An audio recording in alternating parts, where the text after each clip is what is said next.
Magandang araw mga kaibigan. Bigyan natin ng reaction, opinion ngayon itong post ng Batas PH. Isinare lang niya ang post ni Jennifer Francas Hingo. Breaking news, opisyal ng DPWH nagpakamatay sa gitna ng flood control scandal. Isang mataas na opisyal ng Department of Public Works and Highways, Sorsogon 1st District Engineering Office, ang napaulat na nagpakamatay sa pamamagitan ng pagbigti dahil sa pressure na dulot ng patuloy na investigasyon sa mga anomalya ng flood control project. Sa Facebook post na ibinahagi ng isang empleyado ng DPWH, kinilala ang biktima na si Engineer Larry Perez, ang chairman ng Bids and Awards Committee ng DPWH Sorsogon District Engineering Office. Nakipag-ugnayan na ang Batas PH kay DPWH Regional Director Virgilio E. Duarte, ngunit hindi pa ito sumasagot hanggang sa pag-post nito. Okay. So, to me, nakakalungkot itong balitang ito para sa akin, dahil ang buhay po mahalaga. Tayong lahat po ay ginawa ng Diyos. We are created in the image of God. At masakit para sa Diyos na may isang buhay na mawawala, lalo na sa ganitong pamamaraan. Kasi yung pagbibigti talagang labag sa utos ng Diyos. Once na nagbigti ang isang tao, yung kanyang spirito at kaluluwa maimpyerno. Kasi ang Diyos lang ang may karapatan na kumuha sa buhay ng tao. Ang Diyos ang nagbigay ng buhay, siya rin ang may karapatan kung kailan niya kunin yung buhay na yan. Kaya sa mga taong ganito nagbibigti, wala na yung pag-asa. Forever, ito na yung tinatawag na second death. Yung forever separation from God. My first death, my second death. First death, yung physical na katawan. Kung mamamatay ang ating physical na katawan, kailang na-establish ang ating relationship sa Diyos sa pamamagitan ng pananampalataya natin kay Panginoong Hesus, babalik tayo sa kanyang presensya sa langit. So, paano ma-establish ang ating relasyon sa Diyos? Yung palagi kong sinasabi na ABC. Ito yung ebanghelyo, good news ng Panginoon. A, accept that you are a sinner. Excuse me, believe. Maniwala na namatay at na buhay muli ang Panginoong Hesus para sa kapatawaran ng iyong kasalanan. At C, commit or surrender your life to the Lordship of Jesus Christ. Kung nagawa mo yan, nagawa ko yan, may personal tayong relasyon sa Diyos.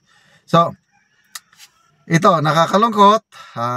May pamilya din ang taong ito. Dadala mati ang pamilya. But then, ito nang sunod ko. Whatever you sow, you reap.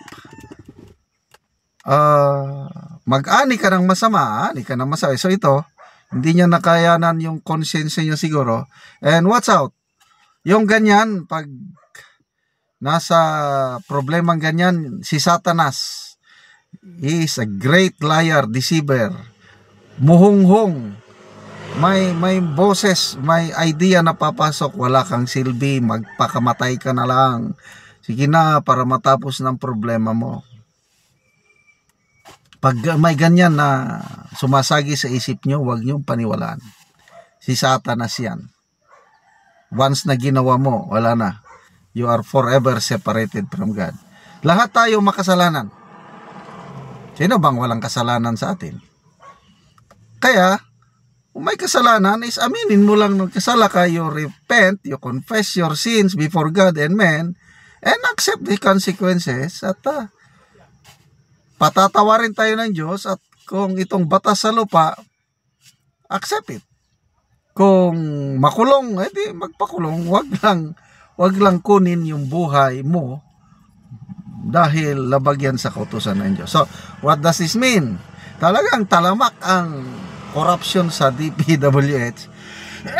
Ito, nagpapatunay yung pahayag ng Diskaya couple na ang bidding sa DPWH is ready-made, o yung sarswela na lang, pakitang tao na lang, predetermined na yung mga nananalo, magbid kunuhay, kailang ano na yan.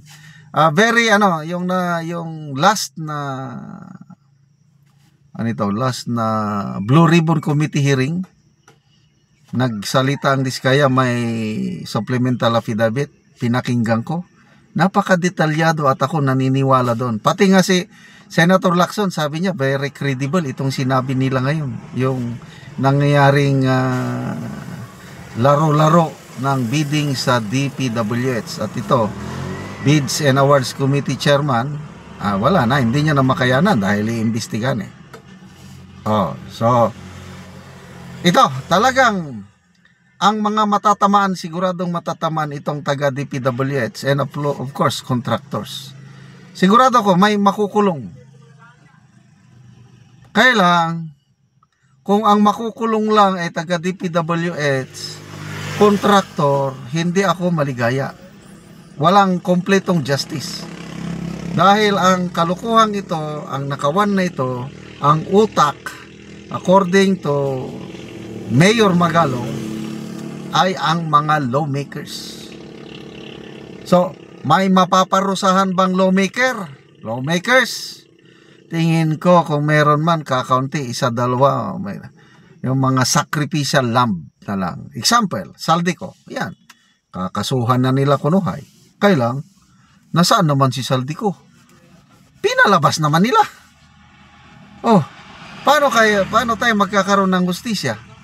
Na ayaw nilang pabalikin o wala silang ginagawa itong administrasyon.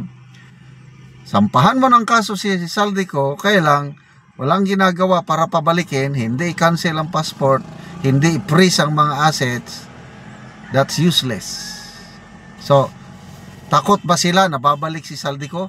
Takot ba sila na kakanta si Saldico at ikakanta ang mga kasama niya, yung boss niya?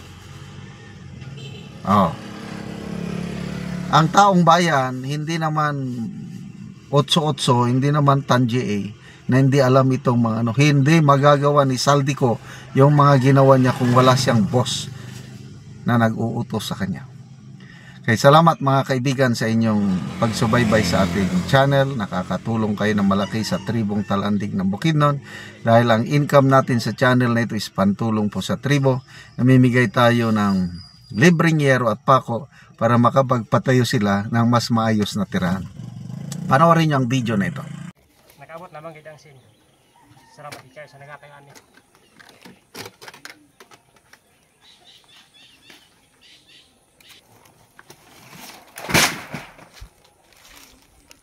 Isa sim.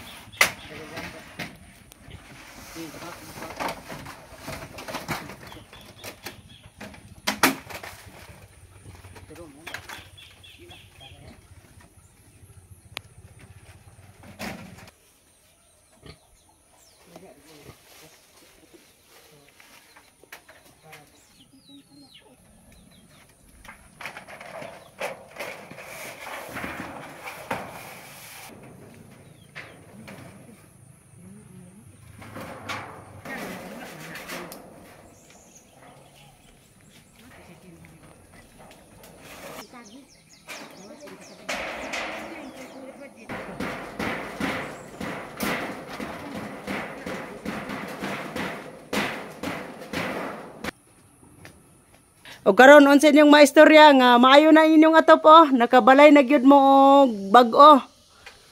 Una salamat ikay sa Ginoo. O labi na sa kuan nag-sponsor og sa naglantawan nga video. Salamat ikay sa inyo. Kay dili gyud mi makabalay kung wala mi tabangan. Nagpasalamat gyud ko sa Ginoo nga ana sa gigamit nga tawo aron nga matabangan mi makabalay mi. Kaya lisod kayo ang panahon karon kung wala lagi mi gitabangan dili kami makabalay kay wala mi kwarta nga papalit na mo gamit sa balay. Basta O ginaot unta nga magbadayon ni nga tabang para dagan pang matabangan. Dagan kayong salamat. O sige, salamat kaayo. Bye-bye. O sige, God bless. God bless. Ah, ah.